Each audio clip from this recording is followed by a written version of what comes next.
Now let's start with the section B. The first question is identify the type of each of the following reaction. State the reason for the answer. Now the first reaction जो है that is Fe2O3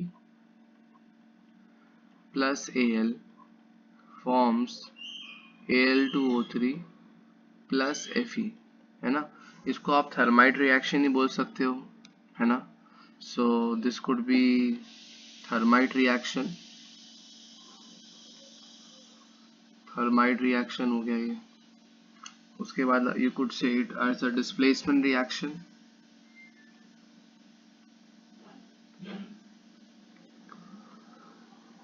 ठीक है, आप displacement reaction ही बोल सकते हो. ठीक है. आफ्टर दैट यहाँ पर हीट रिलीज हो रही है तो इसको आप एक्सोथर्मिक रिएक्शन ही बोल सकते हो.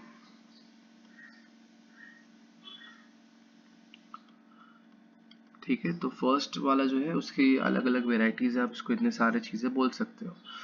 सेकेंड है PbNO3 whole twice plus KI gives PbI2 plus KNO3 वगैरह. ठीक है, तो यहाँ पर this could be second one could be double displacement reaction. तो you could say double displacement और प्रेसिपिटेशन रिएक्शन बोल सकते हो. ठीक है, तो ये जो सेकंड वाला है इट कुड बी, जो सेकंड है अपना बी ऑप्शन, बी वाला, it could be double displacement.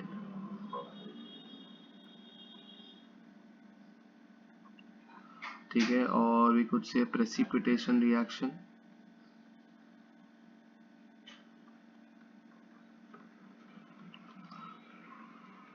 ठीक है, ये इनके नेम्स हो गए. After that, differentiate between alveoli and nephron on the basis of the following points. अब इसके स्ट्रक्चर और इसके फंक्शंस के हिसाब से इनको डिफरेंशिएट करना है. ठीक है, अब स्ट्रक्चर की बात करें तो they are having pouch like structure और बलून लाइक स्ट्रक्चर. तो they are having pouch like structure और balloon like structure is there. In case of nephron, they are tube-like structure, or we could say tabular structure. Fine. Functions की बात करें, functions में it allows exchange of gases, and nephron जो it helps in the filtration of blood. So here you have filtration of blood के लिए help करेगा. List the step for the synthesis of glucose by plants. What special features is found in the desert plant related to this process? तो यहाँ पर steps during photosynthesis क्या होने वाला है. Step number 1 absorption of light energy. ठीक है, then second is conversion of light energy into chemical energy, जो क्या करेगा, water molecules को split करेगा किसके अंदर, हाइड्रोजन ऑक्सीजन के अंदर. and third is reduction of carbon dioxide to carbohydrates. तो कार्बन डाइऑक्साइड जो है वो कार्बोहाइड्रेट्स में कन्वर्ट हो जाएगा. कार्बोहाइड्रेट्स का मतलब C6H12O6. देन ऑप्शन में यू हैव क्वेश्चंस, आपके रोल्स बता रहे हैं आपको. तो salivary amylase helps in the breakdown of starch. It helps in the breakdown. Now next is the function of pepsin. Pepsin helps in the digestion of protein.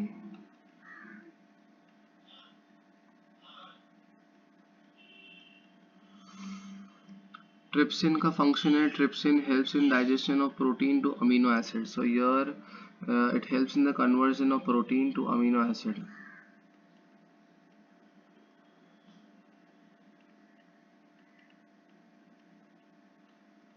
और यहाँ पर lipase जो है it helps in the digestion of fats.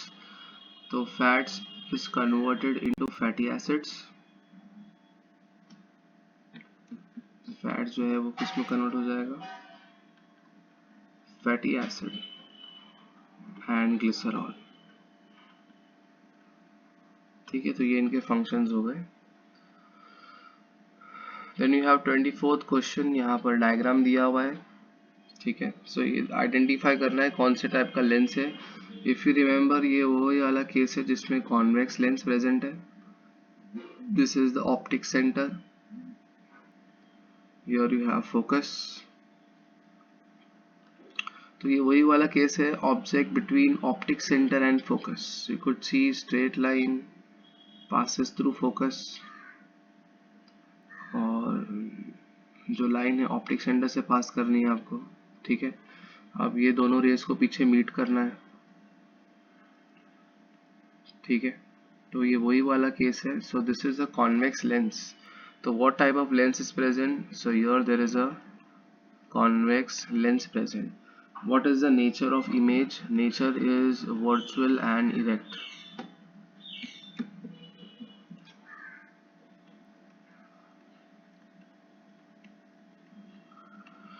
If the image is formed at a distance of 30 centimeter from the lens, देखो आप देख सकते हो कि image जो form हुआ है ना, this is the image, ठीक है। ये image form हुई है। अब ये left side present है, तो image distance जो है आपको -30 सेंटीमीटर लेना होगा, because left side form हुई है। An image is twice the size of object, then where it should be placed? यहाँ पर, so यहाँ पर दिया है that is magnification is v upon u, ठीक है। साइज जो है इमेज का ट्वाइस है, तो यहाँ पर मैग्निफिकेशन में आप क्या लोगे? 2 लोगे, फाइन।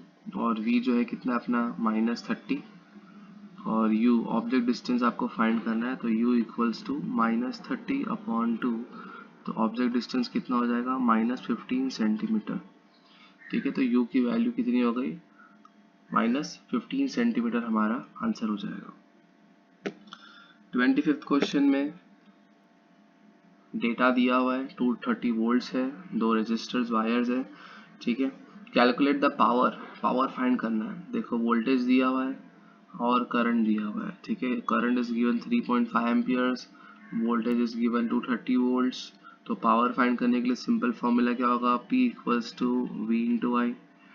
तो वोल्टेज इज 230 और करंट जो है वो 3.5 है, तो हमारा कितना आ जाएगा? 805 वॉट्स जो है, it would be the answer, ठीक है। आगे बोला है if the resistance of x is double that of y, तो x का जो रेजिस्टेंस है वो डबल हो जाए एज कंपेयर टू y, तो करंट जो है वो y में कितना फ्लो होगा, ठीक है। पहले हम लोग रेजिस्टेंस इन x फाइंड कर लेते हैं, x के अंदर रेजिस्टेंस कितना है। तो जो फॉर्मूला है that is v equals to I into R, fine. और x में जो करंट फ्लो हो रहा है, तो x का जो करंट है वो निकाल लेते हैं। x का करंट तो हमें दिया हुआ है, ठीक है। और resistance in x we have to find. Voltage देखो पैरेलल में तो सेम ही होने वाला है सब में, ठीक है। तो रेजिस्टेंस इन x पहले ढूंढ लेते हैं, that is v upon I x. तो वोल्टेज जो है वो दिया हुआ है, जो सेम है, पैरेलल में सबका वोल्टेज सेम होता है 230, और करंट जो है दैट इज 3.5, ठीक है। तो इसका आप सॉल्व करेंगे फर्दर, तो यहाँ पर सिंपल कैलकुलेशन करेंगे, ठीक है, और डिवाइड करें तो आर एक्स का वैल्यू मिल जाएगा, ठीक है। तो यहाँ पर आर एक्स का वैल्यू प्लेस कर देता हूँ 230, और ये क्या हो गया? 3.5, 2 इंटू आर वाई, आपको आर वाई मिल जाएगा, ठीक है। अब इसको नीचे ले जाओ, तो resistance in Y that is 230 upon 3.5 into 2, ठीक है। अब इसको सॉल्व करेंगे, you will get the value of R Y, fine. अब उसके बाद करंट निकालना है, calculate the current in Y. अब इसमें भी ओम्स लॉ लगा दे, दैट इज ओम्स लॉ लगाएंगे, that is v is equals to I into R, ठीक है। आपको y चाहिए, करंट फाइंड करना है, तो I y equals to v upon R y. Voltage सबके लिए सेम होगा 230, आर वाई की वैल्यू कितनी है? 230 अपॉन, तो ये ऊपर चला जाएगा 3.5 इंटू 2, तो 230 से 230 कैंसिल, 3.5 इंटू 2 कितना हो जाएगा? 7 amperes, that is the answer, the current flowing in the Y. Next है ऑप्शनल में दिया हुआ है आपका क्वेश्चन, ठीक है। इसके अंदर आपको क्या फाइंड करना है? पावर का रेशियो निकालना है, P1 अपॉन P2, ठीक है। तो पावर का फॉर्मूला, जहाँ वोल्टेज भी दिया है, रेजिस्टेंस दिया है, तो P is equals to V square upon R, ठीक है। तो यहाँ पर हमें रेशियो किसका निकालना है, व्हेन दिस रेजिस्टर्स देखो सीरीज में भी कनेक्टेड है और पैरेलल में कनेक्टेड है, तो हमें जो है वो सीरीज और पैरेलल कॉम्बिनेशन निकालना है। सीरीज का कॉम्बिनेशन P1 है और पैरेलल कॉम्बिनेशन जो है P2 है, तो P1 अपॉन P2 फाइंड करना है। ठीक है, तो पहले पावर देख लेते हैं, सीरीज की बात करते हैं। P1 equals to V square upon R. अब जो रेजिस्टेंस पहले हम सीरीज में निकाले, बिकॉज P1 किसके लिए, सीरीज के लिए, तो सीरीज के लिए R प्लस 2R कितना हो जाएगा, 3R। तो ये हमारी किसकी वैल्यू आ गई, P1, जो कि क्या है हमारा सीरीज। ठीक है, नेक्स्ट है हमारा P2 इज व्हाट, पैरेलल। इसकी वैल्यू भी क्या है, वी स्क्वायर अपॉन आर। अब यहाँ रेजिस्टेंस जो है पैरेलल में लगा दिए, तो इनको आप सॉल्व करोगे। ठीक है, overall resistance 1 upon R plus 1 upon 2R। ठीक है, यहाँ पर आपको रेजिस्टेंस जो है पैरेलल में मिलेगा, तो एलसीएम लोगे तो यहाँ पर 2 से मल्टीप्लाई करना होगा और ऊपर 2 से मल्टीप्लाई करना होगा। तो यहाँ पर 2 + 1 कितना हो जाएगा, 3 अपॉन क्या हो गया, 2R। ये 1 अपॉन आर की वैल्यू है, इसको रेसिप्रोकल कर दोगे तो क्या आ जाएगा, 2R अपॉन 3। तो हमारा ये जो है रेजिस्टेंस इन पैरेलल आ जाएगा, तो मैं यहाँ सब्स्टिट्यूट कर देता हूँ। ठीक है, दैट इज 2R अपॉन 3, तो 3 जो है वो ऊपर चला जाएगा, यहाँ 3 लिख देते हैं। ठीक है, अब दोनों का रेशियो निकालना है, P1 अपॉन P2, इनकी वैल्यू सब्स्टिट्यूट करें। P1 की value we square upon 3R और P2 की value 3V square upon 2R। ठीक है, तो यहाँ पर V स्क्वायर और V स्क्वायर कैंसिल हो गया, R और R कैंसिल हो गया। ठीक है, तो हमारा 2 अपॉन का आंसर आ गया 9। तो रेशियो क्या आएगा, 2:9, that is the ratio of P1 upon P2। 26 question है। यहाँ पर एक पर्सन जो है पेस्टिसाइड्स डाल रहा है। ठीक है, मे भी दिख नहीं रहा होगा, तो पर्सन जो है पेस्टिसाइड्स डाल रहा है, वो पेस्टिसाइड्स पॉन्ड और लेक वगैरह में जा रहे हैं, फिश को भी हार्म कर रहा है, सो इनडायरेक्टली ह्यूमंस को अफेक्ट कर रहा है। So this is the biological magnification, where यहाँ पूछ रहे कि ह्यूमंस को क्या इफेक्ट होने वाला है। ह्यूमंस को सबसे ज़्यादा हार्मफुल केमिकल्स पहुंचने वाले हैं, because biological magnification means the transfer of harmful chemicals from one trophic level to another, और सबसे लास्ट में जो है हार्मफुल केमिकल्स पहुंचने वाले हैं, उसको हम लोग बायोलॉजिकल मैग्निफिकेशन बोलेंगे।